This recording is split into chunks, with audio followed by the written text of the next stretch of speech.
ಮತ್ತೊಮ್ಮೆ ಕರ್ನಾಟಕದ ನವ ಸ್ಪರ್ಧಾರ್ಥಿಗಳು ಅಂದರೆ ಈ ಒಂದು ಕಾಂಪಿಟೇಟಿವ್ ಎಕ್ಸಾಮ್ ಫೀಲ್ಡ್ಗೆ ಹೊಸದಾಗಿ ಬಂದಿರತಕ್ಕಂಥ ಬಹಳಷ್ಟು ಜನ ಬರೀತಕ್ಕಂಥ ಒಂದು ಪರೀಕ್ಷೆ ಅಂದರೆ ಅದು ವಿಲೇಜ್ ಅಕೌಂಟೆಂಟ್. ಇವತ್ತು VAO ಅಂತ ಬದಲಾಗಿದೆ, ವಿಲೇಜ್ ಅಡ್ಮಿನಿಸ್ಟ್ರೇಟಿವ್ ಆಫೀಸರ್ ಅಂತ. ಬಟ್ ಸ್ಟಿಲ್ ನಾವು VA ವಿಲೇಜ್ ಅಕೌಂಟೆಂಟ್ ಅಂತಲೇ ಕರಿತಾ ಇದ್ದೀವಿ. ಬಟ್ ಇವತ್ತು ಅದು ಗ್ರಾಮ ಆಡಳಿತ ಅಧಿಕಾರಿ ಅಂತಕ್ಕಂಥ ಹೊಸ ನೇಮನ್ನು ಪಡೆದುಕೊಂಡಿದೆ. ಈಗ ಯಾಕೆ ಸುದ್ದಿಲಿದೆ ಅಂದರೆ ಬಹಳಷ್ಟು ಜನ ವೆಯ್ಟ್ ಮಾಡ್ತಾ ಇದ್ದಂತಹ ಒಂದು ನೋಟಿಫಿಕೇಶನ್. ವಿಲೇಜ್ ಅಕೌಂಟೆಂಟ್ ಅಥವಾ ಹೊಸದಾಗಿರ್ತಕ್ಕಂಥ ನೇಮು VAO 1000 ಹುದ್ದೆಗಳಿಗೆ ಇವತ್ತು ನೋಟಿಫಿಕೇಶನ್ ಆಗಿದೆ. ನೀವೆಲ್ಲ ಬೇರೆ ಬೇರೆ ಗ್ರೂಪ್ಗಳಲ್ಲಿ ಬೇರೆ ಬೇರೆ ಮೂಲದಿಂದ ನೋಡಿರ್ತೀರ. ಈ ಒಂದು 1000 ಹುದ್ದೆಗಳ ಸಿಲೆಬಸ್ ಏನಿದೆ, ನಾವು ಹಿಂದೆ ಅನ್ಕೊಂಡಿದ್ವಿ 25 25 25 25 100 ಮಾರ್ಕ್ಸಿಂದ ಒಂದು ಕಡೆ, ಮತ್ತೊಂದು 25 25 25 25 ಮತ್ತೊಂದು 100 ಮಾರ್ಕ್ಸಿಂದ ಇನ್ನೊಂದು ಕಡೆ. ರೆವೆನ್ಯೂ ಲಾ ಅಥವಾ ನಮ್ಮ ಬೇರೆ ಬೇರೆ ತಾರ್ಕಿಕ ವಿಷಯಗಳು ಮತ್ತು ಒಂದಷ್ಟು ಮೆಂಟಲ್ ಎಬಿಲಿಟಿ ಹೆಚ್ಚಿನ ಪ್ರಾಮುಖ್ಯತೆ ಇತ್ತು. Computer, general English, general Kannada, ಸಾಮಾನ್ಯ ಜ್ಞಾನ 25 ಮಾರ್ಕ್ಸ್ ಹೀಗೆ ಇತ್ತು. ಬಟ್ ಈ ಸಲ ನೋಟಿಫಿಕೇಶನ್ ಬಂದಾಗ ಟೋಟಲಿ ಸಿಲೆಬಸ್ ಪ್ಯಾಟರ್ನೇ ಚೇಂಜ್ ಆಗಿದೆ. ಹಾಗಾದರೆ ಏನು ಚೇಂಜ್ ಆಗಿದೆ ಅಲ್ವಾ? ಮತ್ತು 1000 ಹುದ್ದೆಗಳಿಗೆ ಬೇರೆ ಬೇರೆ ವಿವಿಧ ಜಿಲ್ಲೆಗಳಿಗೆ ಡಿವೈಡ್ ಮಾಡಿದ್ದಾರೆ. ಹಾಗಾದರೆ ಯಾವ ಜಿಲ್ಲೆಗೆ ಎಷ್ಟು ಹುದ್ದೆಗಳಿದ್ದಾವೆ ಅದನ್ನು ನೋಡ್ತಾ ಹೋಗೋಣ. ಜೊತೆಗೆ ಡೈರೆಕ್ಟ್ ಆಗಿ KEA ವೆಬ್ಸೈಟ್ಗೆ ಹೋಗಿ ಯಾವ ರೀತಿಯಾಗಿ ನೋಟಿಫಿಕೇಶನ್ನ ಡೌನ್ಲೋಡ್ ಮಾಡಬೇಕು, ಯಾವ ರೀತಿಯಾಗಿ ಹೋಗ್ಬೇಕು ಅನ್ನೋದನ್ನ ಆನ್ಲೈನ್ ಮುಖಾಂತರನೇ ತೋರಿಸ್ತಕ್ಕಂಥ ಪ್ರಯತ್ನವನ್ನು ಕೂಡ ಮಾಡ್ತೀನಿ. ಹಾಗಾದರೆ ಗ್ರಾಮ ಆಡಳಿತ ಅಧಿಕಾರಿ ವಿಲೇಜ್ ಅಕೌಂಟೆಂಟ್ 1000 ಹುದ್ದೆಗಳ ಒಂದು ಡಿಸ್ಕಷನ್ ಆಗುತ್ತೆ. ಇದು ಕ್ಲಾಸ್ ನಂಬರ್ 486 ಅಲ್ಲಿ ಒಂದಷ್ಟು ಡಿಸ್ಕಷನ್ ಅನ್ನು ಮಾಡ್ತಾ ಹೋಗೋಣ. ಕರ್ನಾಟಕ ಪರೀಕ್ಷಾ ಪ್ರಾಧಿಕಾರ, ಕರ್ನಾಟಕ ಎಕ್ಸಾಮಿನೇಷನ್ ಅಥಾರಿಟಿ KEAದವರು ಈ ಒಂದು ಪರೀಕ್ಷೆಯನ್ನು ನಡೆಸ್ತಾ ಇದ್ದಾರೆ. ಗ್ರಾಮ ಆಡಳಿತ ಅಧಿಕಾರಿ ಅಥವಾ ವಿಲೇಜ್ ಅಡ್ಮಿನಿಸ್ಟ್ರೇಟರ್ ಅಂತಾರೆ, ವಿಲೇಜ್ ಅಡ್ಮಿನಿಸ್ಟ್ರೇಟಿವ್ ಆಫೀಸರ್ ಅಂತ ಕೂಡ ಕರೀತಾರೆ. VAO 1000 ಹುದ್ದೆಗಳು. ಹಾಗಾದ್ರೆ ನನ್ನ ಒಂದಷ್ಟು ಕಿರುಪರಿಚಯವೂ ಕೂಡ ಇಲ್ಲಿದೆ. ಬಹಳ ಜನ ನೋಟಿಫಿಕೇಶನ್ ಆಗಿರೋದ್ರಿಂದ ಯೂಟ್ಯೂಬ್ ಚಾನಲ್ಗೆ ಬಂದಿರ್ತಾರ. ಇದೇನು ಹೊಸದಲ್ಲ, ಇಂಥ ನೂರಾರು ನೋಟಿಫಿಕೇಶನ್ಗಳನ್ನ ಈಗ ಆಲ್ರೆಡಿ ನೋಡಿದೀವಿ ನಾವು.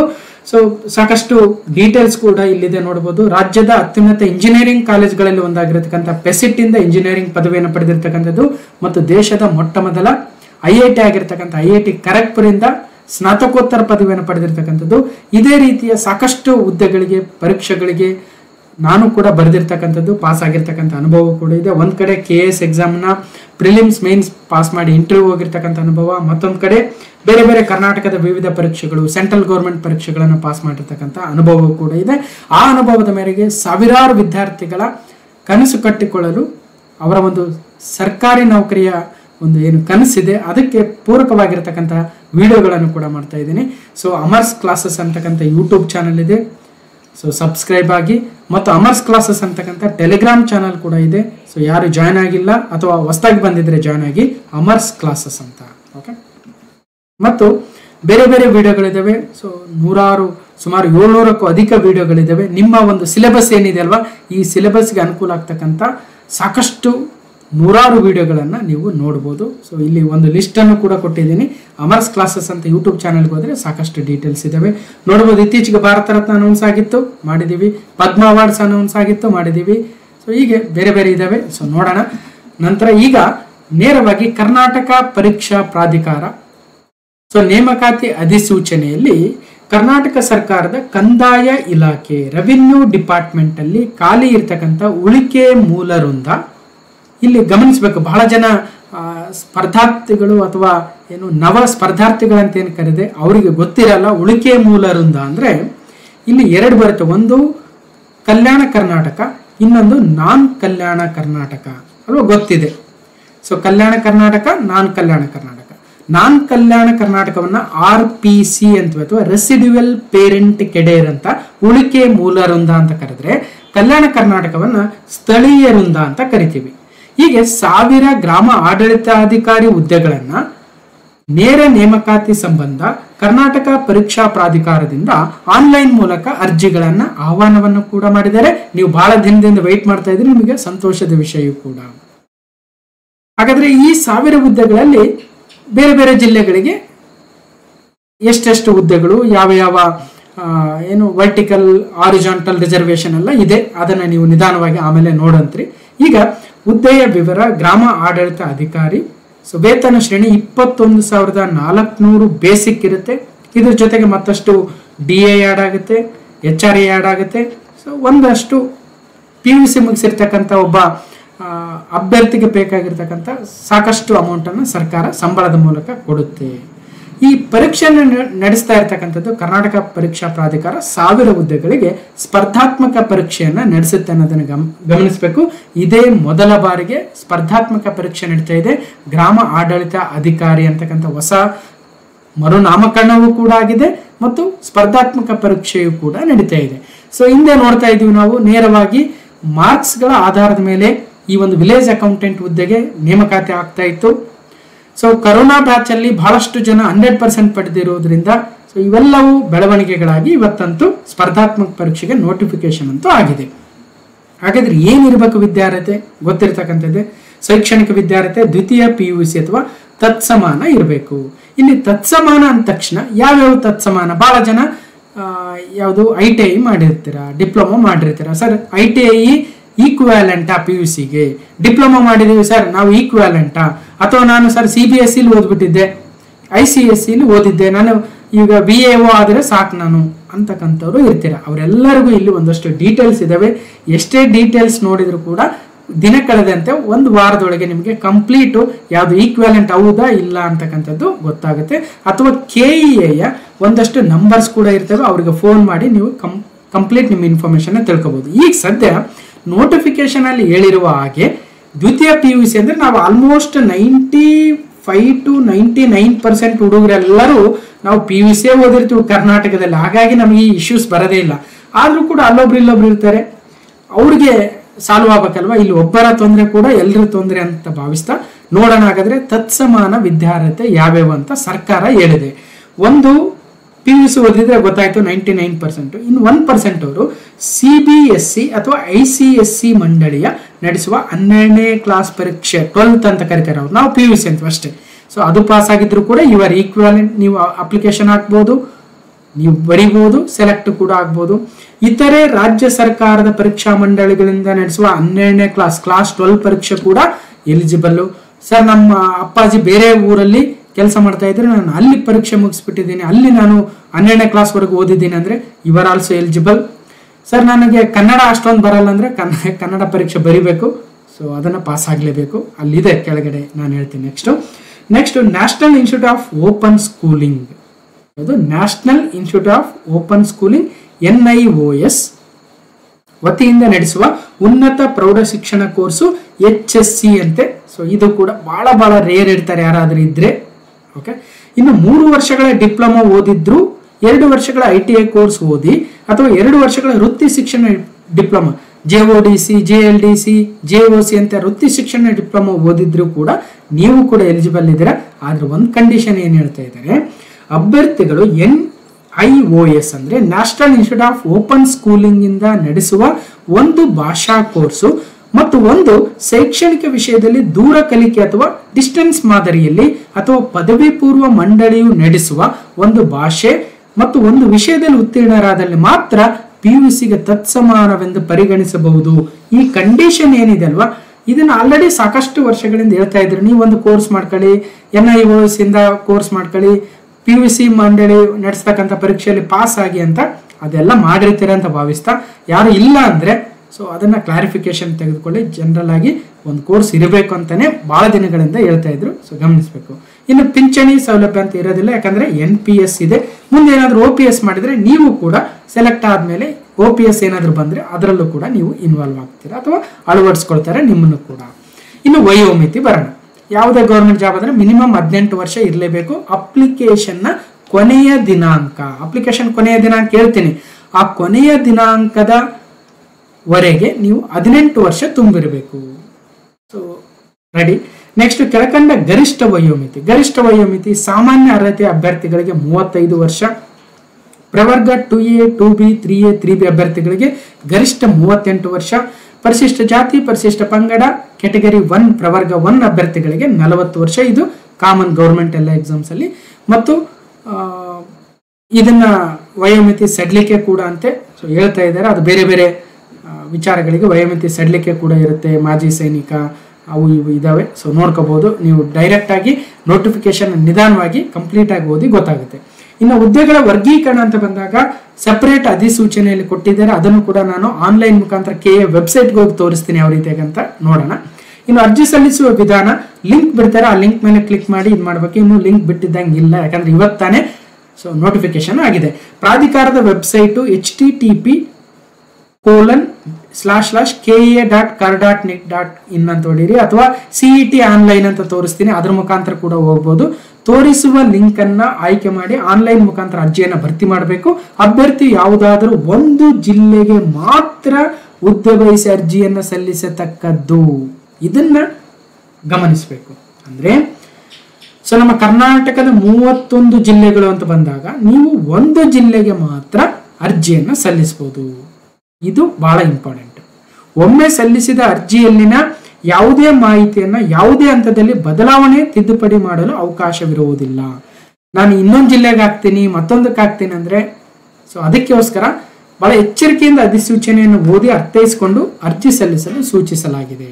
ಅರ್ಥ ಆಯ್ತಾ? ಒಂದು ಜಿಲ್ಲೆಗೆ ಥಿಂಕ್ ಮಾಡಿ, ನೋಟಿಫಿಕೇಶನ್ ಫಸ್ಟ್ ನೀಟಾಗಿ ಓದಿ ಮತ್ತು ಹುದ್ದೆಗಳ ವರ್ಗೀಕರಣವನ್ನು ನೋಡಿ, ಯಾವ ಜಿಲ್ಲೆಯಲ್ಲಿ ನಿಮ್ಮ ಕ್ಯಾಟಗರಿಗೆ ಹೆಚ್ಚಿನ ಪೋಸ್ಟ್ ಇದಾವೆ ಅಥವಾ ಕಾಂಪಿಟೇಷನ್ ಎಲ್ಲಿ ಕಡಿಮೆ ಇರಬಹುದು, ಇವೆಲ್ಲ ಗೊಂದಲ ಇದ್ದದ್ದೇ. ಈವನ್ PC ಪರೀಕ್ಷೆಯಲ್ಲಿ ಕೆಲವೊಂದು ಗೊಂದಲ ಇರ್ತವೆ. ಇದು ಸಹಿತ ಇದೇ ರೀತಿಯಾಗಿ ಒಂದು ಜಿಲ್ಲೆಗೆ ಮಾತ್ರ ಅರ್ಜಿ ಸಲ್ಲಿಸಿ ಅಂತ ಕೊಟ್ಟಿದ್ದಾರೆ. ಅದಕ್ಕೋಸ್ಕರ ಇದು ಒಳ್ಳೇದಾ ಕೆಟ್ಟದ್ದಾ ಅಥವಾ ಇದು ಹಂಗಿರ್ಬೇಕು ಹಿಂಗಿರ್ಬೇಕು ಅನ್ನೋದು ಬೇರೆ ವಿಚಾರ. ಈಗ ಸದ್ಯ ಏನಿದೆ ಅದನ್ನ ನೋಡೋಣ. ಅದನ್ನ ಇನ್ನೊಂದ್ಸಲ ಇಡೀ ರಾಜ್ಯಕ್ಕೆ ಒಂದು ಮಾಡ್ಬೇಕಾ ಅಥವಾ ಒಂದು ಜಿಲ್ಲೆಗೆ ಸಪ್ರೇಟ್ ಮಾಡ್ಬೇಕಾಗಿತ್ತಾ, ಇದೆಲ್ಲವೂ ಇರ್ತಕ್ಕಂಥದ್ದೇ. ಡಿಸ್ಕಷನ್ನ ಪಕ್ಕಕ್ಕಿಟ್ಟು ಅದು ಬೇರೆ ವಿಚಾರ ಆಗುತ್ತೆ. ಯಾಕಂದ್ರೆ ಅಡ್ಮಿನಿಸ್ಟ್ರೇಟಿವ್ ಆಗಿ ಅವರು ಸೀನಿಯಾರಿಟಿಯನ್ನು ಮೇಂಟೈನ್ ಮಾಡಬೇಕಾಗುತ್ತೆ, ಟ್ರಾನ್ಸ್ಫರು ಅವೆಲ್ಲವೂ ಇರ್ತವೆ. ಅದಕ್ಕೋಸ್ಕರ ಒಂದು ಜಿಲ್ಲೆಗೆ ಮಾತ್ರ ಹುದ್ದೆಯನ್ನ ನೀವು ಸಲ್ಲಿಸಿ ಅಂತ ಕೊಟ್ಟಿದ್ದಾರೆ. ಅದು ಬೇರೆ ಡಿಸ್ಕಷನ್ ಬೇರೆ ಕಡೆ ಮಾಡೋಣ ಅಂತ ಹೇಳ್ತಾ, ಅಭ್ಯರ್ಥಿಗಳು ಕೇವಲ ಒಂದು ಜಿಲ್ಲೆಗೆ ಮಾತ್ರ ಅರ್ಜಿಯನ್ನು ಸಲ್ಲಿಸಬೇಕಾಗಿರುತ್ತದೆ. ಒಂದಕ್ಕಿಂತ ಹೆಚ್ಚು ಅರ್ಜಿ ಸಲ್ಲಿಸಿದ್ದಲ್ಲಿ ಸ್ಪರ್ಧಾತ್ಮಕ ಪರೀಕ್ಷೆ ಬರೆಯಲು ಬಳಸಲಾದ ಅರ್ಜಿಯನ್ನು ಮಾತ್ರ ಪರಿಗಣಿಸಲಾಗುತ್ತೆ ಹಾಗೂ ಸದರಿ ಅರ್ಜಿಯಲ್ಲಿ ಕೋರಲಾದ ಒಂದು ಜಿಲ್ಲೆಗೆ ಮಾತ್ರ ಪರಿಗಣಿಸಲಾಗುತ್ತೆ. ಈಗ ಸಪೋಸ್ ನೀವು ರಾಯಚೂರು ಜಿಲ್ಲೆಗೆ ಅಪ್ಲಿಕೇಶನ್ ಹಾಕಿ ಪಕ್ಕದಲ್ಲಿ ಯಾದಗಿರಿ ಜಿಲ್ಲೆಗೆ ಏನಾದರೂ ಹಾಕಿದ್ರೆ ನಿಮ್ಮ ಅಪ್ಲಿಕೇಶನ್ ಯಾವುದು ಸೆಲೆಕ್ಟ್ ಆಗಿರುತ್ತೆ, ಯಾವ ಜಿಲ್ಲೆಯಲ್ಲಿ ನೀವು ಬರ್ತೀರಾ ಅದೇ ಜಿಲ್ಲೆಯ ಕ್ಯಾಟಗರಿಗೆ ಸೆಲೆಕ್ಟ್ ಆಗ್ತೀರಾ ಅನ್ನೋದನ್ನು ಗಮನಿಸ್ತಾ, ಅರ್ಜಿಯಲ್ಲಿನ ಯಾವುದೇ ಮಾಹಿತಿಯನ್ನು ಯಾವುದೇ ಹಂತದಲ್ಲಿ ಬದಲಾವಣೆ ತಿದ್ದುಪಡಿ ಮಾಡಲು ಅವಕಾಶ ಇರೋದಿಲ್ಲ ಅಂತ ಸ್ಪಷ್ಟವಾಗಿ ಹೇಳ್ಬಿಟ್ಟಿದ್ದಾರೆ. ಅದಕ್ಕೋಸ್ಕರ ಸ್ವಲ್ಪ ಸೂಕ್ಷ್ಮವಾಗಿ ನಿಧಾನವಾಗಿ ಅರ್ಜಿಯನ್ನು ಹಾಕಿ. ಇನ್ನು ಆನ್ಲೈನ್ ಮುಖಾಂತರ ಅರ್ಜಿ ಸಲ್ಲಿಸಲು ಪ್ರಾರಂಭ ದಿನಾಂಕ 4/3 ಮಾರ್ಚ್ 3, ಇನ್ನು ಸುಮಾರು ಒಂದು 15 ದಿನ ಇದೆ. ಆನ್ಲೈನ್ ಮುಖಾಂತರ ಅರ್ಜಿ ಸಲ್ಲಿಸಲು ಕೊನೆಯ ದಿನಾಂಕ 3 ಏಪ್ರಿಲ್ ವರೆಗೂ ಇದೆ. ಪಾವತಿ ಮಾಡಲು ಶುಲ್ಕವನ್ನು ಪಾವತಿ ಮಾಡಲು ಒಂದು 2-3 ದಿನ ಎಕ್ಸ್ಟ್ರಾ ಕೊಡ್ತಾರೆ. ಇದು ಕಾಮನ್ನು. ನೀವು ಗಮನಿಸಬೇಕಾಗಿರ್ತಕ್ಕಂಥದ್ದು, ಅರ್ಜಿಯನ್ನ ಸಲ್ಲಿಸಲು ಕೊನೆಯ ದಿನಾಂಕ ಇದೆಯಲ್ವಾ, ಈ ಕೊನೆಯ ದಿನಾಂಕದ ಒಳಗಡೆನೆ ನೀವು ಎಲ್ಲಾ ಡಾಕ್ಯುಮೆಂಟ್ಸ್ಗಳನ್ನ ರೆಡಿ ಇಟ್ಕೋಬೇಕು. ಈಗ 15 ದಿನ ಇದೆ ಪ್ಲಸ್ ಅಪ್ಲಿಕೇಶನ್ ಹಾಕಕ್ಕೆ 1 ತಿಂಗಳಿದೆ. ಹಂಗಂತ ಲೇಟ್ ಲಾಸ್ಟ್ ವರ್ಗ ಕಾಯ್ಬೇಡಿ. ಈ 15 ದಿನದಲ್ಲಿ ನಿಮಗೆ ಬೇಕಾಗಿರ್ತಕ್ಕಂಥ ರೂರಲ್ ಸರ್ಟಿಫಿಕೇಟ್, ಗ್ರಾಮೀಣ ಅಥವಾ HK ರೀಜನ್ನು ಅಥವಾ ಕನ್ನಡ ಮೀಡಿಯಮು ಅಥವಾ ಮತ್ತೊಂದು ಎಲ್ಲಾ ಸರ್ಟಿಫಿಕೇಟ್ಗಳನ್ನ ನೀವು ಅರ್ಜಿ ಸಲ್ಲಿಸುವ ಕೊನೆಯ ದಿನಾಂಕದ ಒಳಗಡೆ ತೆಗೆದು ರೆಡಿ ಇಟ್ಕೊಂಡಿರಬೇಕು. ಇಲ್ಲದೆ ಹೋದ್ರೆ ಆಮೇಲೆ ಡಾಕ್ಯುಮೆಂಟ್ ವೆರಿಫಿಕೇಶನ್ ಅಲ್ಲಿ ಪ್ರಾಬ್ಲಮ್ ಆಗುತ್ತೆ. ಓಕೆ, ಈಗ ನೀವು ಯಾವುದೋ ಕ್ಯಾಟಗರಿ, ನಂದು ಸಪೋಸ್ ಕ್ಯಾಟಗರಿ ಯಾವುದೋ ಒಂದು 2A, 2B, 3A, 3B ಅಥವಾ SC ST ಕ್ಯಾಟಗರಿ 1 ಅಂತ ಕ್ಲೇಮ್ ಮಾಡಿಬಿಟ್ಟಿರ್ತಾರೆ. ಸಪೋಸ್ ಕ್ಯಾಟಗರಿ 1 ಸರ್ಟಿಫಿಕೇಟ್ ಅನ್ಕೊಳ್ಳೋಣ. ಓಕೆ, ನೀವು ಕ್ಯಾಟಗರಿ 1 ಅಂತ ಅಪ್ಲಿಕೇಶನ್ ಅಲ್ಲಿ ಹಾಕಿದ್ದೀರಾ, ಬಟ್ ಕ್ಯಾಸ್ಟ್ ಸರ್ಟಿಫಿಕೇಟ್ ಅಲ್ಲಿ ಕೊಟ್ಟಿಲ್ಲ, ಅವಾಗ ನಿಮ್ಮನ್ನ ಜನರಲ್ ಆಗಿ ಕನ್ಸಿಡರ್ ಮಾಡಲಾಗುತ್ತೆ. ಗಮನಿಸಬೇಕು. ಆಮೇಲೆ ಅಪ್ಲಿಕೇಶನ್ ಹಾಕಕ್ಕೆ ಕೊನೆಯ ದಿನಾಂಕದ ನಂತರ ನಿಮ್ಮ ಸರ್ಟಿಫಿಕೇಟ್ನ ಮಾಡಿಸಿ ರೆಡಿ ಇಟ್ಕೊಂಡ್ರೆ ಅದು ಅವಾಗ ಅಪ್ಲಿಕೇಶನ್ ಮುಗಿದಿರುತ್ತಲ್ಲ ಟೈಮ್, ಹಾಗಾಗಿ ಅದನ್ನ ಕನ್ಸಿಡರ್ ಮಾಡಲ್ಲ. ಗಮನಿಸಬೇಕು. ಅಭ್ಯರ್ಥಿಗಳು ಆನ್ಲೈನ್ ಮುಖಾಂತರ ಭರ್ತಿ ಮಾಡುವ ಮೊದಲು ಅರ್ಹತೆಗೆ ಸಂಬಂಧಿಸಿದ ಎಲ್ಲಾ ಸೂಚನೆಗಳನ್ನು ಓದಿಕೊಳ್ತಕ್ಕದ್ದು, ನೀಡಿರುವ ಸೂಚನೆಗಳನ್ವಯ ಅರ್ಜಿಯನ್ನು ಭರ್ತಿ ಮಾಡತಕ್ಕದ್ದು, ತಪ್ಪು ಸುಳ್ಳು ಮಾಹಿತಿಗಳನ್ನು ನೀಡಿದರೆ ಅರ್ಜಿ ಸಲ್ಲಿಸಿದಲ್ಲಿ ಯಾವುದೇ ಸಮಯದಲ್ಲಾದರೂ ನಿಮ್ಮನ್ನ ಅಭ್ಯರ್ಥಿ ತನ್ನನ್ನು ರದ್ದುಗೊಳಿಸ್ತೀವಿ, ನಿಯಮಾನುಸಾರ ಕಾನೂನು ಕ್ರಮ ಕೈಗೊಳ್ಳುತ್ತೀವಿ, ಇದು ಗೊತ್ತಿರ್ತಕ್ಕಂಥದ್ದೇ. ಆನ್ಲೈನ್ ಮೂಲಕ ಶುಲ್ಕ ಪಾವತಿಸಬಹುದಾಗಿರುತ್ತೆ. ಸೊ ಇದೊಂದು ಗಮನಿಸಬೇಕು, ಆನ್ಲೈನ್ ಮುಖಾಂತರ ಮಾಡಬಹುದು. ಇನ್ನು ಎಷ್ಟು ಸರ್ ಫೀಸ್ ಅಂದ್ರೆ ಜನರಲ್ ಆಗಿ 750 rupees. So 2A, 2B, 3A, 3B ಮತ್ತು ಸಾಮಾನ್ಯ ವರ್ಗದವರಿಗೆ. ಮತ್ತು SC ST ಕ್ಯಾಟಗರಿ 1 ಮಾಜಿ ಸೈನಿಕ ವಿಕಲಚೇತನ ಅಭ್ಯರ್ಥಿಗಳಿಗೆ 500 ರೂಪಾಯಿ ಇದೆ. ಮತ್ತೇನೋ 40% ಇದ್ರೆ ಇನ್ನೂ ಕಡಿಮೆ ಅಂತ ಏನೋ ಹೇಳ್ತಾ ಇದ್ದಾರೆ. ಶುಲ್ಕ ವಿನಾಯಿತಿನೇ ಇದೆ ಅಂತೆ. ಸೊ ಅದು ಬೇರೆ ವಿಚಾರ, ನೋಡ್ಕೊಳ್ಳಿ. ಇನ್ನು ಸ್ಪರ್ಧಾತ್ಮಕ ಪರೀಕ್ಷಾ ವಿಧಾನ, ಇದು ಇಂಪಾರ್ಟೆಂಟ್. ಇದಕ್ಕೋಸ್ಕರ ನಾವು ಇಲ್ಲಿವರೆಗೆ ಕಾಯ್ತಾ ಇದ್ದೀವಿ. ಮೇಲ್ಕಂಡ ಹುದ್ದೆಗಳಿಗೆ ಸ್ಪರ್ಧಾತ್ಮಕ ಪರೀಕ್ಷೆಯನ್ನ ಆಫ್ಲೈನ್ OMR, ಆಫ್ಲೈನ್ ಇರುತ್ತೆ, ಆನ್ಲೈನ್ ಎಕ್ಸಾಮ್ ಅಲ್ಲ, ಆಫ್ಲೈನ್ ಎಕ್ಸಾಮು ಮತ್ತು ಮಲ್ಟಿಪಲ್ ಚಾಯ್ಸ್ MCQ ಮಾದರಿ OMR ಮುಖಾಂತರ ಇರುತ್ತೆ. ಸರಿ, ಸ್ಪರ್ಧಾತ್ಮಕ ಪರೀಕ್ಷಾ ಕೇಂದ್ರಗಳು ಎಲ್ಲಿದಾವೆ ಅಂದ್ರೆ ಎಲ್ಲಾ ಜಿಲ್ಲಾ ಕೇಂದ್ರಗಳಂತ ಹೇಳಿದ್ದಾರೆ. ಸದ್ಯಕ್ಕೆ ನೋಡೋಣ. ಆಮೇಲೆ ಪ್ರವೇಶ ಪತ್ರ ಬಿಡ್ತಾರೆ, ನೀವು ಡೌನ್ಲೋಡ್ ಮಾಡ್ಕೋಬೇಕು, ರೆಡಿ ಆಗಬೇಕು, ಅದೆಲ್ಲ ಇದ್ದಿದ್ದೆ. ಸೊ ಎಕ್ಸಾಮ್ಗೆ ಹೋದಾಗ ಗುರುತಿನ ಚೀಟಿ ಜೊತೆಗೆ ಹೋಗ್ಬೇಕು, ಅದು ಕೂಡ ಗೊತ್ತಿರ್ತಕ್ಕಂಥದ್ದೇ. ಮತ್ತು ಕಡ್ಡಾಯ ಕನ್ನಡ ಭಾಷಾ ಪರೀಕ್ಷೆ ಇರುತ್ತೆ. 150 ಅಂಕಗಳಿಗೆ ಕನಿಷ್ಠ 50 ಅಂಕಗಳಾದ್ರೂ ಪಡಿಬೇಕು. ಸರ್ ನಾನು 150ಕ್ಕೆ 150 ಪಡ್ಕೊಂಡು ನನಗೆ ಗ್ಯಾರಂಟಿನೇ ಈ ಜಾಬ್ ಅಂದ್ರೆ, ಕನ್ನಡ ಭಾಷಾ ಪರೀಕ್ಷೆಯಲ್ಲಿ ಅಷ್ಟೊಂದು ಮಾರ್ಕ್ಸ್ ತೆಗೆದ್ರೆ ನಿಮ್ಗೆ ಕನ್ಸಿಡರ್ ಮಾಡಲ್ಲ ಆ ಮಾರ್ಕ್ಸನ್ನ. ಆದ್ರೆ ಮಿನಿಮಮ್ 50 ತೆಗಿಬೇಕು. ಮತ್ತೆ ಕನ್ಸಿಡರ್ ಮಾಡಲ್ ಬಾರಯ್ಯ ಅಂತ 0 ತೆಗೆದ್ರೆ ಅಂತೂ ನಿಮಗೆ ನೆಕ್ಸ್ಟ್ ಪರೀಕ್ಷೆ ಬರೆಯೋಕೆ ಬಿಡಲ್ಲ. ಸೊ ಗಮನಿಸಿ, ಇದು ಗೊತ್ತಿರುತ್ತೆ, ಇದು ಎಲ್ಲ ಕಾಮನ್ ವಿಚಾರ. ಇಲ್ಲಿ ಬರೋಣ. ಗ್ರಾಮ ಆಡಳಿತಾಧಿಕಾರಿಗೆ ಪೇಪರ್ 2 ಇದಾವೆ. ಪತ್ರಿಕೆ 1, ಇನ್ನೊಂದು ಪತ್ರಿಕೆ 2. ಹಾಗಾದ್ರೆ ಪತ್ರಿಕೆ 1 ಜನರಲ್ ಆಗಿ ನಾವು ಹಿಂದೆ ಕನ್ನಡ, ಇಂಗ್ಲಿಷು, ಕಂಪ್ಯೂಟರ್, ಸಾಮಾನ್ಯ ಜ್ಞಾನ ಬರೀ 25 ಅನ್ಕೊಂಡಿದ್ವಿ. ಬಟ್ ಇಲ್ಲಿ ನಮ್ಮ ಗ್ರೂಪ್ ಸಿ ಅಂತ ಕರಿತೀವಿ. ನಿಮ್ಗೆ ಅಷ್ಟು ಐಡಿಯಾ ಇದೆ ಇಲ್ವೋ? ಗ್ರೂಪ್ ಸಿ ಅಂದ್ರೆ ಒಂದು ಗ್ರೂಪ್ ಸಿ ಮಾದರಿ, KPSC ನಡೆಸ್ತಕ್ಕಂಥ ಗ್ರೂಪ್ ಸಿ ಮಾದರಿ, ಈವನ್ KA ಕೂಡ ನಡೆಸುತ್ತೆ. ಇದರಲ್ಲಿ ಏನಾಗುತ್ತೆ, ಪತ್ರಿಕೆ 1 ಇರುತ್ತೆ. ಆ ಪತ್ರಿಕೆ 1ರಲ್ಲಿ ಕಂಪ್ಲೀಟ್ ಜನರಲ್ ಪೇಪರ್ ಇರುತ್ತೆ. ಮತ್ತು ಪತ್ರಿಕೆ 2ರಲ್ಲಿ 35 ಮಾರ್ಕ್ಸ್ಗೆ ಸಾಮಾನ್ಯ ಕನ್ನಡ, 35ಕ್ಕೆ ಸಾಮಾನ್ಯ ಇಂಗ್ಲಿಷು, 30ಕ್ಕೆ ಕಂಪ್ಯೂಟರ್ ಇರ್ತಾ ಇತ್ತು. ಅದೇ ರೀತಿಯ ಪ್ಯಾಟರ್ನ್ ಅನ್ನ ಇಲ್ಲಿ ಕೂಡ ಫಾಲೋ ಮಾಡ್ತಾ ಇದ್ದಾರೆ. ಹಾಗಾದ್ರೆ ಏನಿದೆ ಪತ್ರಿಕೆ 1 ಸಿಲೆಬಸ್ಸು?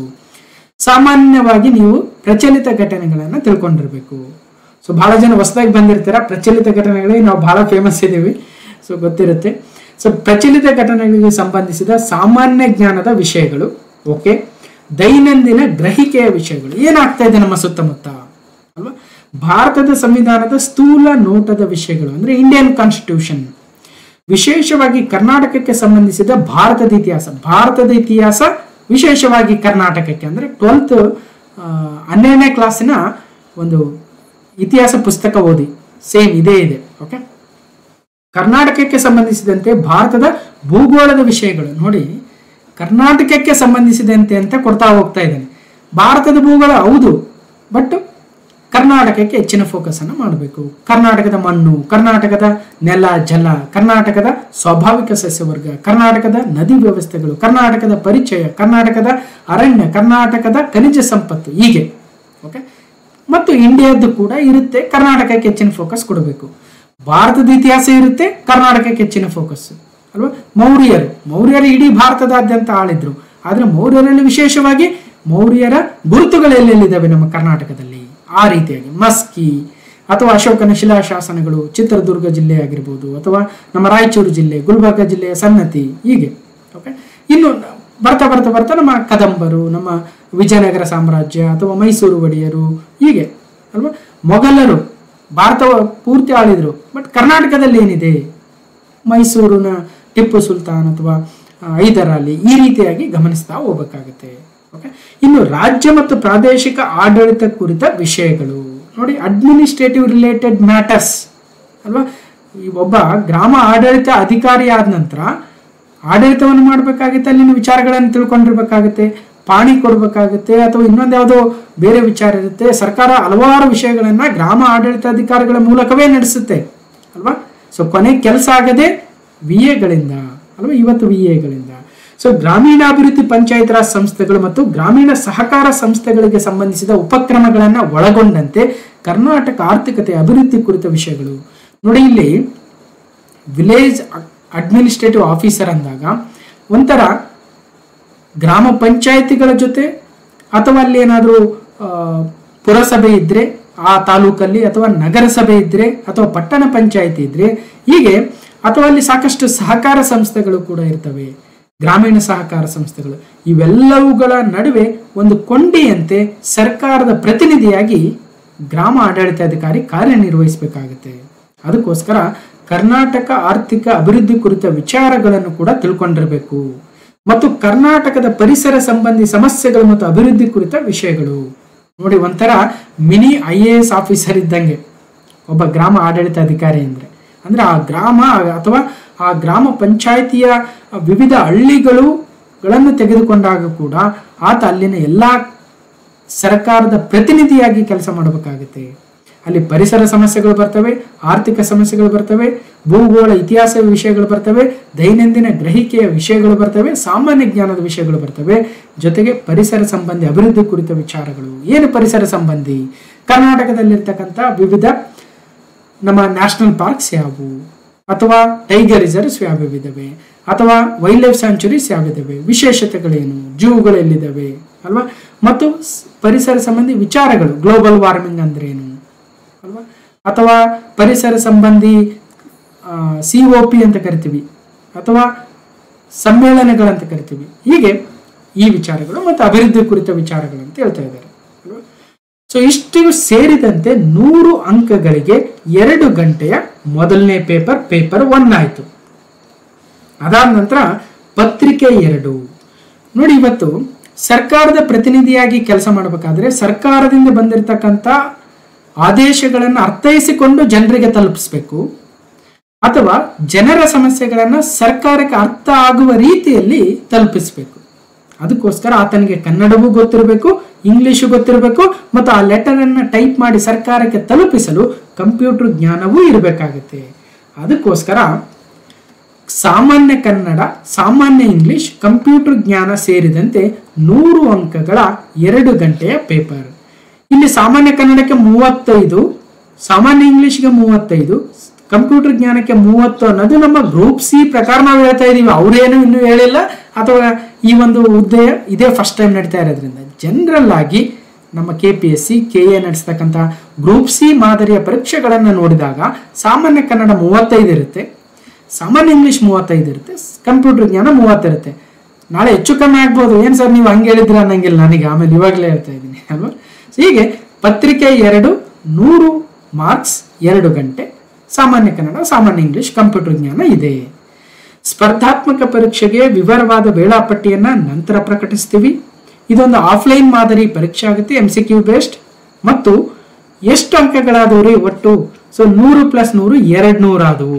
ಈ 200ರಲ್ಲಿ ಮಿನಿಮಮ್ 70 ಮಾರ್ಕ್ಸ್ ತೆಗಿಲೇಬೇಕಂದ್ರೆ ಒಟ್ಟು ಅಂಕಗಳಲ್ಲಿ ಕನಿಷ್ಠ 35% ಅಂಕಗಳನ್ನಾದರೂ ಗಳಿಸ್ತಕ್ಕಂಥದ್ದು ಕಡ್ಡಾಯ. 69 ಬಂತು ಅಂದ್ರೆ ನೋ ಚಾನ್ಸ್. ಅರ್ಥ ಆಯ್ತಾ? ಸೊ ಹಾಗಾಗಿ ಮಿನಿಮಮ್ 70 ಮಾರ್ಕ್ಸ್ ಆದರೂ ತೆಗಿಲೇಬೇಕಂದ್ರೆ ಒಟ್ಟು ಅಂಕಗಳ 35%. ಸಿಲೆಬಸ್ ಪತ್ರಿಕೆ 1 ಗೊತ್ತಾಯ್ತು, ಸಿಲೆಬಸ್ ಪತ್ರಿಕೆ 2 ಗೊತ್ತಾಯ್ತು. ಅಂದ್ರೇನು, ಏನೇನು ಇರುತ್ತೆ ಅಂತ ಗೊತ್ತಾಯ್ತು. ಇನ್ನು ಡೀಪ್ ಆಗಿ ಮೋಸ್ಟ್ಲಿ ನೆಕ್ಸ್ಟ್ ಬಿಡಬಹುದು. ಸಾಮಾನ್ಯ ಕನ್ನಡದಲ್ಲಿ ಏನೇನು, ಸಾಮಾನ್ಯ ಇಂಗ್ಲಿಷಲ್ಲಿ ಏನು ಓದಬೇಕು ಅಂತ ಏನಾದರೂ ನೆಕ್ಸ್ಟ್ ಇನ್ನೂ ಡೀಪ್ ಆಗಿ ಬಿಡ್ಬೋದು. ಕಾಯೋಣ. ನೆಗೆಟಿವ್ ವ್ಯಾಲ್ಯೂಯೇಷನ್ ಇರುತ್ತಾ ಇಲ್ವಾ ಅಂದ್ರೆ, ಸೊ ಒಂದು ಕ್ವಶನ್ ಕೊಟ್ಟಿದ್ದಾರೆ, ಆಪ್ಷನ್ A ಇದೆ, B ಇದೆ, C ಇದೆ, D ಇದೆ. ಮನಸ್ಸಿಗೆ ಬಂದದ್ದು ಯಾವುದೋ ದೇವ್ರ ನೆನೆಯೋದು, ಯಾವುದೋ ಒಂದು B, ಇನ್ನೊಂದು ದೇವ್ರ ನೆನೆಯೋದು, ಇನ್ನೊಂದು ಹಾಕೋದಲ್ಲ. ನೆಗೆಟಿವ್ ಮಾರ್ಕಿಂಗ್ ಇದೆ, ಗಮನಿಸಬೇಕು. ಋಣಾತ್ಮಕ ಮೌಲ್ಯಮಾಪನ. ಹಾಗಾಗಿ ಬಹಳ ಹುಷಾರಾಗಿ ಹಾಕಿ. ಈಗ 100 ಕ್ವಶನ್ ಇದಾವಂದ್ರೆ ನಿಮಗೆ ಪರ್ಫೆಕ್ಟ್ ಗೊತ್ತಿರ್ತಕ್ಕಂಥ ಒಂದು 50 ಆದ್ರೂ ಗೊತ್ತಿರ್ತವೆ ಚೆನ್ನಾಗಿ ಓದಿದ್ರೆ. ಇನ್ನೂ ಒಂದು 20 ರಿಂದ 25 50-50 ಅನಿಸ್ತಾ ಇರ್ತವೆ. ನಿಮ್ಮ ಗಟ್ ಫೀಲ್ ಅಂತ ಕರಿತೀವಿ. ಅಂದ್ರೆ ನಿಮ್ಗೆ ಹೇಗೆ ಅನ್ಸುತ್ತೆ, ಹೌದು ಇದ್ರಲ್ಲಿ ನನಗೆ ಆನ್ಸರ್ ಪಕ್ಕ ಒಂದು 50-50 ಅನಿಸ್ತಾ ಇದೆ, A ಅಲ್ಲ D ಅಲ್ಲ, B and C ಅಲ್ಲಿ ಏನೋ ಸ್ವಲ್ಪ ನನಗೆ ಅನಿಸ್ತಾ ಇದೆ ಅಂದ್ರೆ ಪರವಾಗಿಲ್ಲ, ಹಾಕಿ. ಇನ್ನೂ 20 ರಿಂದ ಒಂದು 20 ಕ್ವಶನ್ ನಿಮಗೆ ಪಕ್ಕ ಗೊತ್ತೇ ಇರಲ್ಲ, ಅಂಥವನ್ನ ಮುಟ್ಟಕ್ಕೆ ಹೋಗೋದು ತಪ್ಪು. ನೆಗೆಟಿವ್ ವ್ಯಾಲ್ಯೂಯೇಷನ್ ಇದೆ, ಗಮನಿಸಬೇಕು. ಹೀಗೆ ಸ್ಪರ್ಧಾತ್ಮಕ ಪರೀಕ್ಷೆ ಪ್ರಶ್ನೆ ಪತ್ರಿಕೆಗಳಲ್ಲಿನ ಪ್ರತಿಯೊಂದು ಪ್ರಶ್ನೆಗೂ 4 ಪರ್ಯಾಯ ಉತ್ತರಗಳಿದ್ದು ಅಭ್ಯರ್ಥಿ ಯಾವುದಾದ್ರೂ ಒಂದು ಸರಿ ಉತ್ತರವನ್ನು ಮಾತ್ರ ಆಯ್ಕೆ ಮಾಡ್ತಕ್ಕದ್ದು. ಅಲ್ಲಿ ಆಪ್ಷನ್ ಇದಾವ ಬಾರ ಅಂತ 2 ರೌಂಡ್ ಮಾಡಿಬಿಡೋದು, ಅಥವಾ ಒಂದು ಚೆನ್ನಾಗಿ ರೌಂಡ್ ಮಾಡೋದು, ಇನ್ನೊಂದು ಹಾಫ್ ರೌಂಡ್ ಮಾಡೋದು, ಅವೆಲ್ಲವೂ ವ್ಯಾಲ್ಯೂಯೇಷನ್ ಆಗಲ್ಲ. ಆ ಒಂದು ಕ್ವಶನ್ ಪ್ರತಿ ತಪ್ಪು ಉತ್ತರಕ್ಕೆ 4ನೇ 1 ಅಂಶದಷ್ಟು ಅಂದ್ರೆ 0.25 ಮಾರ್ಕ್ಸ್ ಹೋಗುತ್ತೆ, 1/4. ಗಮನಿಸಬೇಕು, ಕಳೆಯಲಾಗುವುದು ಅಂತ ಹೇಳಿದರೆ. ಸ್ಪರ್ಧಾತ್ಮಕ ಪರೀಕ್ಷೆಯ ಪ್ರಶ್ನೆ ಪತ್ರಿಕೆಗಳು ಕನ್ನಡ ಮತ್ತು ಇಂಗ್ಲಿಷ್ ಎರಡರಲ್ಲೂ ಇರ್ತವೆ. ಕನ್ನಡ ಭಾಷೆಯಲ್ಲಿ ಏನಾದರೂ ಭಾಷಾಂತರದ ಸಮಸ್ಯೆ ಇದ್ರೆ, ವ್ಯತ್ಯಾಸ ಕಂಡು ಬಂದಲ್ಲಿ ಅಭ್ಯರ್ಥಿಗಳು ಆಂಗ್ಲ ಭಾಷೆ ಇಂಗ್ಲಿಷಲ್ಲಿ ಏನಿರ್ತಲ್ವ ಅದೇ ಫೈನಲ್. ಗಮನಿಸಬೇಕು. ಇದು ಕೂಡ ಸಾಮಾನ್ಯವಾಗಿ ಸ್ಪರ್ಧಾತ್ಮಕ ಪರೀಕ್ಷೆಗೆ ರೆಡಿ ಆಗ್ತಾ ಇದ್ದೀರಲ್ವ ಅವ್ರಿಗೆ ಗೊತ್ತೇ ಇರುತ್ತೆ. ಇನ್ನು ಹುದ್ದೆಗಳು ಯಾವ್ಯಾವ ಜಿಲ್ಲೆಗೆ ಎಷ್ಟೆಷ್ಟಿದ್ದಾವೆ ಅದು ಕೂಡ ಕುತೂಹಲ ಇರುತ್ತೆ. ಉಳಿಕೆ ಮೂಲ ವೃಂದ ಅಂದ್ರೆ ಆಲ್ರೆಡಿ ಹೇಳ್ತಾ ಇದ್ದೆ ನಾನು ಕಲ್ಯಾಣ ಕರ್ನಾಟಕ. ಬೆಂಗಳೂರು ನಗರ 32 ಹುದ್ದೆಗಳಿದ್ದಾವೆ. ಸೊ ಬೆಂಗಳೂರು ಗ್ರಾಮಾಂತರ 34, ಚಿತ್ರದುರ್ಗ 32, ಕೋಲಾರ 45, ತುಮಕೂರು ಜಾಸ್ತಿ ಇದೆ 73, ರಾಮನಗರ 51, ಚಿಕ್ಕಬಳ್ಳಾಪುರ 42, ಶಿವಮೊಗ್ಗದಲ್ಲಿ ಕೇವಲ 31 ಇದೆ, ಮೈಸೂರು 66, ಚಾಮರಾಜನಗರ 55, ಮಂಡ್ಯ 60, ಹಾಸನ 54, ಚಿಕ್ಕಮಗಳೂರು 23. ನೋಡಿ, ನೀವು ಯಾವ ಜಿಲ್ಲೆಯಲ್ಲಿದ್ದೀರಾ ಅದೇ ಜಿಲ್ಲೆಯಲ್ಲೇ ಅಪ್ಲೈ ಮಾಡ್ಬೇಕಂದ್ರೆ ಸೊ ಇದರ ಇನ್ನೊಂದಷ್ಟು ಹುದ್ದೆಗಳ ವರ್ಗೀಕರಣ ಅಂತ ಇದೆ, ನೆಕ್ಸ್ಟ್ ಅದನ್ನ ಹೇಳ್ತೀನಿ. ಸೊ ಅದನ್ನ ನೋಡಿದಾಗ ನಿಮಗೆ ಕಂಪ್ಲೀಟ್ ಗೊತ್ತಾಗುತ್ತೆ. ಈಗಂತೂ ಯಾವ್ಯಾವ ಜಿಲ್ಲೆ ಎಷ್ಟೆಷ್ಟು ಅಂತ ಸೊ ಟೆಲಿಗ್ರಾಮ್ ಚಾನಲ್ ಅಲ್ಲಿ ಈ ಒಂದು PDF ಅಲ್ಲಿ ಕೂಡ ಹಾಕ್ತೀನಿ, ಜೊತೆಗೆ ಇವುಗಳ ನೋಟಿಫಿಕೇಶನ್ ಕೂಡ ಹಾಕ್ತೀನಿ. ಸೊ ಹೋಗಿ ತಗೋಬಹುದು. ಇನ್ನು ನೆಕ್ಸ್ಟ್ 14ನೇ ಜಿಲ್ಲೆ ಕೊಡಗು 6 ಪೋಸ್ಟ್ ಮಾತ್ರ ಇದೆ, ಗಮನಿಸಬೇಕು. ಉಡುಪಿ 22, ದಕ್ಷಿಣ ಕನ್ನಡ 50, ಬೆಳಗಾವಿ 64, ವಿಜಯಪುರ ಕೇವಲ 7. ಏನ್ ಸರ್ ಅಷ್ಟು ದೊಡ್ಡ ಜಿಲ್ಲೆಗೆ 7ನೇ ಹುದ್ದೆ ಅಂದ್ರೆ, ಈಗ ಆಲ್ರೆಡಿ ಅಲ್ಲಿ ವಿಲೇಜ್ ಅಕೌಂಟೆಂಟ್ಸ್ ಬಹಳ ಜನ ಇರ್ತಾರೆ. ಒಂದು ಜಿಲ್ಲೆಗೆ ಇಷ್ಟು ಅಂತ ಇದ್ದಾಗ ಅಲ್ಲಿ ಆಲ್ರೆಡಿ ಜಾಸ್ತಿ ಜನ ಇದ್ರೆ ಸೊ ಅದೆಲ್ಲವನ್ನ ತುಲನಾತ್ಮಕವಾಗಿ ಪರಿಗಣನೆಗೆ ತೆಗೆದುಕೊಂಡು ಈ ಹುದ್ದೆಗಳ ಸಂಖ್ಯೆಯನ್ನು ಕೊಟ್ಟಿರ್ತಾರೆ. ಸುಮ್ಮನೆ ಆ ಜಿಲ್ಲೆಗೆ ಇಷ್ಟು ಏನ್ರಿ ನಮ್ಮ ಜಿಲ್ಲೆಗೆ ಇಷ್ಟು ಕಡಿಮೆ ಕೊಟ್ಟಿದ್ದಾರೆ ಅಥವಾ ಆ ಜಿಲ್ಲೆಗೆ ಯಾಕೆ ಅಷ್ಟು ಕೊಟ್ಟಿದ್ದಾರೆ ಅಂತಲ್ಲ. ಸೊ ಅದೆಲ್ಲವೂ ಅವ್ರ ಹತ್ರ ಇರುತ್ತೆ. Already number of people already working, vacancies ಎಷ್ಟಿದೆ ಅದೆಲ್ಲವನ್ನ ಪರಿಗಣನೆ ತೆಗೆದುಕೊಂಡು ಇವೆಲ್ಲ ಹಂಚಿರ್ತಾರೆ. ಸೊ ಬಾಗಲಕೋಟೆ 22, ಧಾರವಾಡ 12, ಗದಗ 30, ಹಾವೇರಿ 34, ಉತ್ತರ ಕನ್ನಡ ಅಷ್ಟೊಂದು ದೊಡ್ಡ ಜಿಲ್ಲೆ ಕೇವಲ 2 ಇದಾವೆ, ಕೊಪ್ಪಳ 3, ಬಳ್ಳಾರಿ 3, ಬೀದರ್ 5, ಯಾದಗಿರಿ 8, ವಿಜಯನಗರ 3. ಏನ್ ಸರ್ ಮತ್ತೆ ಹೈದರಾಬಾದ್ ಕರ್ನಾಟಕದ ಜಿಲ್ಲೆಗಳು ಹೇಳ್ತಾ ಇದ್ರಿ ಅಂದ್ರೆ, ಹೈದರಾಬಾದ್ ಕರ್ನಾಟಕದಲ್ಲೂ ಕೂಡ ನಾನ್ ಹೈದರಾಬಾದ್ ಕರ್ನಾಟಕದವ್ರಿಗೂ ಕೂಡ ಅಲ್ಲೊಂದಷ್ಟು ಮೀಸಲಿರುತ್ತೆ, ಇಷ್ಟು ಪರ್ಸೆಂಟೇಜ್ ಅಂತ ಅದರ ಹುದ್ದೆಗಳು. ಸೊ ಗಮನಿಸಬೇಕು, ಕೆಡೇರು RPC ಕೆಡೇರು ಪೋಸ್ಟ್ ಇರೋದು ಹೈದರಾಬಾದ್ ಕರ್ನಾಟಕದಲ್ಲಿ, ಗಮನಿಸಬೇಕು. ಇನ್ನು HK ಕೆಡೇರ್ನ HK ಸ್ಥಳೀಯ ವೃಂದದ ಹುದ್ದೆಗಳು ಎಷ್ಟಿದಾವೆ? ಕಲಬುರಗಿಯಲ್ಲಿ 67, ರಾಯಚೂರಲ್ಲಿ ಕೇವಲ 4. ನೋಡಿ, ನಮ್ಮ ರಾಯಚೂರಲ್ಲಿ ಕೇವಲ 4 ಇದಾವೆ. ನಮ್ಮ ಹುಡುಗರು ಬೇರೆ ಕಡೆ ಹೋಗಿ ಬರೀಬೇಕು, ಗಮನಿಸಿ. ಕೊಪ್ಪಳ 16, ಬಳ್ಳಾರಿ 14, ಬೀದರ್ 19, ಯಾದಗಿರಿಯಲ್ಲಿ ಕೇವಲ 1, ವಿಜಯನಗರದಲ್ಲಿ 10. ಹೀಗೆ ಕಲ್ಯಾಣ ಕರ್ನಾಟಕ ಸ್ಥಳೀಯ ವೃಂದದ ಹುದ್ದೆಗಳ ಸಂಖ್ಯೆಯನ್ನು ನೋಡಿದ್ವಿ ಮತ್ತು ಉಳಿಕೆ ಮೂಲ ವೃಂದದ ಹುದ್ದೆಗಳ ಸಂಖ್ಯೆಯನ್ನು ನೋಡಿದ್ವಿ. ಸೊ ಇಲ್ಲಿ ಸಪೋಸ್ ಎಲ್ಲರೂ ಅನ್ಕೊಳ್ತೀರ, ತುಮಕೂರು ಅಪ್ಲೈ ಮಾಡಿಬಿಡೋಣ ಅಂತ, ಅಥವಾ ಬೆಂಗಳೂರು ಅಪ್ಲೈ ಮಾಡೋಣ, ಇನ್ನೊಂದು ಯಾವ್ದು ಅಪ್ಲೈ ಮಾಡೋಣ ಅಂತ. ಸೊ ಅದನ್ನ ಅಪ್ಲೈ ಮಾಡಕ್ ಮುಂಚೆ ಇಲ್ಲಿ ಅನುಬಂಧ 2ರಲ್ಲಿ ಕಂಪ್ಲೀಟ್ ಹಾರಿಜಾಂಟಲ್ ಮತ್ತು ವರ್ಟಿಕಲ್ ರಿಸರ್ವೇಶನ್ ಕೊಟ್ಟಿದ್ದಾರೆ. ಅಂದ್ರೆ ಈಗ ಒಟ್ಟು ಹುದ್ದೆ, ನಾನು ಎಕ್ಸಾಂಪಲ್ ಇಲ್ಲಿ ಬೆಂಗಳೂರು ನಗರ ಮಾತ್ರ ತೆಗೆದುಕೊಂಡಿದ್ದೀನಿ, ಎಲ್ಲವನ್ನು 31 ಜಿಲ್ಲೆದ ಹೇಳಕ್ ಹೋಗಲ್ಲ ನಾನು. ಓಕೆ, ಬೆಂಗಳೂರು ನಗರ ಫಸ್ಟ್ ಜಿಲ್ಲೆ ಅಲ್ಲಿ ಕೊಟ್ಟಿದ್ರು, ಅದನ್ನ ಕಾಪಿ ಪೇಸ್ಟ್ ಮಾಡಿ ನಿಮ್ಗೆ ಹೇಳ್ತಾ ಇದ್ದೀನಿ. ಒಟ್ಟು ಹುದ್ದೆ ಎಷ್ಟಪ್ಪ ಬೆಂಗಳೂರು ನಗರದಲ್ಲಿ? 32 ಹುದ್ದೆ.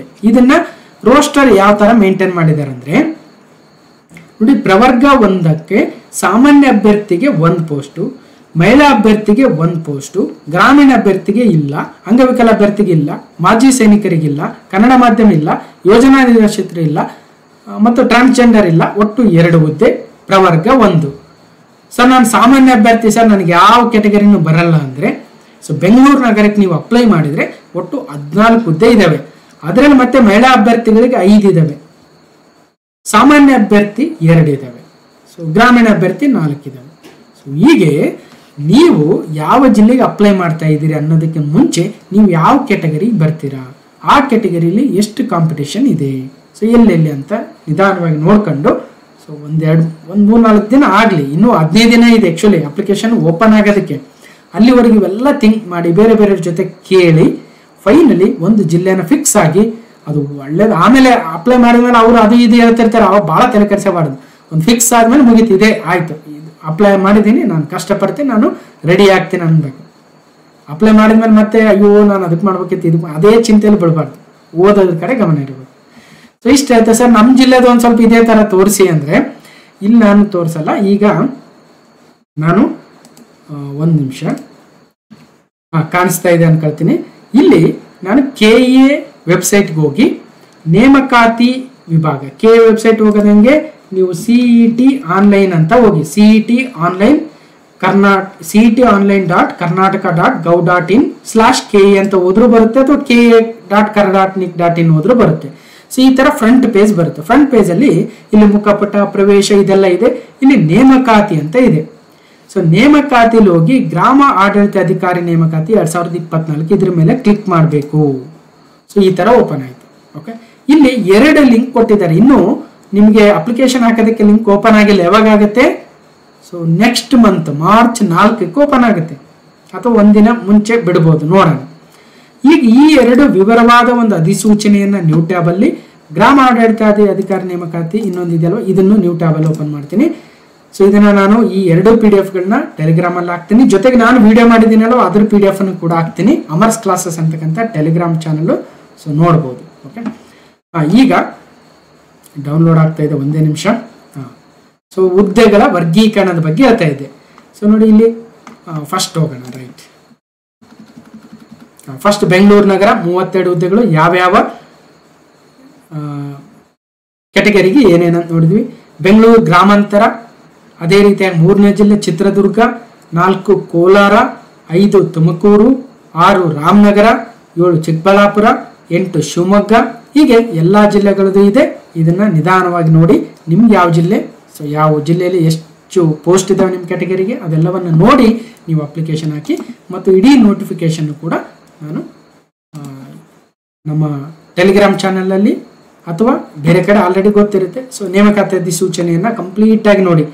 ಸೊ ಇದರದೇ ನಾನು ಒಂದಷ್ಟು ಸ್ಕ್ರೀನ್ಶಾಟ್ ತಂದು ಕೊಟ್ಟಿರೋದು. ಮಾಜಿ ಸೈನಿಕ ಅಥವಾ ಗ್ರಾಮೀಣ ಅಭ್ಯರ್ಥಿ, ಕನ್ನಡ ಮಾಧ್ಯಮ, ವಿಕಲಚೇತನ ಅಭ್ಯರ್ಥಿ, ಹೀಗೆ ಕಂಪ್ಲೀಟ್ ನೋಟಿಫಿಕೇಶನ್ ಯಾವಾಗಲೂ ಓದಬೇಕು. ಒಬ್ಬ ಸ್ಪರ್ಧಾತ್ಮಕ ಪರೀಕ್ಷೆಗೆ ಓದ್ತಾ ಇದೀವಿ ಅಂದರೆ ಫಸ್ಟ್ ನೋಟಿಫಿಕೇಶನ್ ಕಂಪ್ಲೀಟ್ ಆಗಿ ಓದಬೇಕು, ಆಮೇಲೆ ಸಬ್ಜೆಕ್ಟ್ ಓದಬೇಕು. ಓಕೆ, ಸೊ ಗೊತ್ತಾಯ್ತಾ? KA ಓಮ್ಗೆ ಹೋಗ್ಬೇಕು ಏನೇನಂತ ಹೇಳಿದ್ವಿ. ಈಗ ಮತ್ತೆ ನಮ್ಮ ಬ್ಯಾಕ್ ಟು ನಮ್ಮ ಸ್ಲೈಡಿಗೆ ಬರೋಣ. ಕಾಣಿಸ್ತಾ ಇದೆ ಅನ್ಕೊಳ್ತೀನಿ. ಓಕೆ, ಸೊ ಹೀಗೆ ಒಟ್ಟಾರೆಯಾಗಿ ಕರ್ನಾಟಕ ಪರೀಕ್ಷಾ ಪ್ರಾಧಿಕಾರದ ಸೊ BAO ನೋಟಿಫಿಕೇಶನ್ ಅಥವಾ ಗ್ರಾಮ ಆಡಳಿತಾಧಿಕಾರಿ ನೋಟಿಫಿಕೇಶನ್ ಆಗಿತ್ತು. ಸೊ ಹೇಗೆ ಅನಿಸ್ತು ಅಂತ ಕಮೆಂಟ್ ಮೂಲಕ ತಿಳಿಸಿ. ಮತ್ತು ಯಾವುದೇ ಪ್ರಶ್ನೆ ಇದ್ದರೆ ಕೂಡ ಕಮೆಂಟ್ ಮೂಲಕ ತಿಳಿಸಿ, ಅದಕ್ಕೆ ರಿಪ್ಲೈ ಮಾಡ್ತಕ್ಕಂಥ ಪ್ರಯತ್ನವನ್ನು ಮಾಡ್ತೀನಿ. ಜೊತೆಗೆ ಈ ವಿಡಿಯೋವನ್ನು ಲೈಕ್ ಮಾಡಿ, ಶೇರ್ ಮಾಡಿ, ಸಬ್ಸ್ಕ್ರೈಬ್ ಮಾಡಿ. ಮತ್ತು ಬೇರೆ ಬೇರೆ ವಿಡಿಯೋಗಳು ಕೂಡ ಇದ್ದಾವೆ. ನಿಮ್ಮ ಸಿಲೆಬಸ್ಗೆ ತಕ್ಕಂತೆ 100 ವಿಡಿಯೋಗಳಿದ್ದಾವೆ. ಸೊ ಅವೆಲ್ಲವನ್ನು ಕೂಡ ನೋಡಿ ನಿಮ್ಮ ಮತ್ತಷ್ಟು ವಿಡಿಯೋಗಳನ್ನು ಮಾಡೋಣ. ಮತ್ತಷ್ಟು ಬೇರೆ ಬೇರೆ ಕಂಪ್ಯೂಟರ್ ಮೇಲೆ 100 ವಿಡಿಯೋ ಇದ್ದಾವೆ, ಗಮನಿಸಿ. ಓಕೆ, ಸೊ ಅದೆಲ್ಲವನ್ನ ಮತ್ತೊಮ್ಮೆ ನೋಡಿ ಮತ್ತು ಬೇರೆ ಬೇರೆ ಇನ್ನಷ್ಟು ವಿಡಿಯೋಗಳನ್ನು ತಂದು ಕೊಡ್ತಕ್ಕಂಥ ಪ್ರಯತ್ನವನ್ನು ಕೂಡ ಮಾಡ್ತೀನಿ ಅಂತ ಹೇಳ್ತಾ, ಸೊ ಒಟ್ಟಾರೆಯಾಗಿ ಇದು ಕ್ಲಾಸ್ ನಂಬರ್ 486 ಗ್ರಾಮ ಆಡಳಿತಾಧಿಕಾರಿ ವಿಲೇಜ್ ಅಕೌಂಟೆಂಟ್ ಅಥವಾ ಹೊಸದು VAO ವಿಲೇಜ್ ಅಡ್ಮಿನಿಸ್ಟ್ರೇಟಿವ್ ಆಫೀಸರ್ ಅಥವಾ ಜನರಲ್ ಆಗಿ ವಿಲೇಜ್ ಅಡ್ಮಿನಿಸ್ಟ್ರೇಟರ್ ಅಂತ ಕರೀತಾರೆ. ಸೊ ಸಿಲೆಬಸ್ಸು, ಪೋಸ್ಟು, ವರ್ಗೀಕರಣ ಎಲ್ಲವನ್ನು ಕೂಡ ಮಾತಾಡಿದ್ವಿ. ಸೊ ನಿಮ್ಮ ಕಮೆಂಟ್ಗಳಿಗೋಸ್ಕರ ವೇಟ್ ಮಾಡ್ತಾ ಇರ್ತೇನೆ ಅಂತ ಹೇಳ್ತಾ, ಈ ವಿಡಿಯೋನ ಕಂಪ್ಲೀಟ್ ಆಗಿ ನೋಡಿರ್ತಕ್ಕಂಥ ಎಲ್ರಿಗೂ ಧನ್ಯವಾದಗಳು. ಮತ್ತೆ ಮುಂದಿನ ವಿಡಿಯೋದಲ್ಲಿ ಸಿಗ್ತೇನೆ ಅಂತ ಹೇಳ್ತಾ, ಥ್ಯಾಂಕ್ ಯು.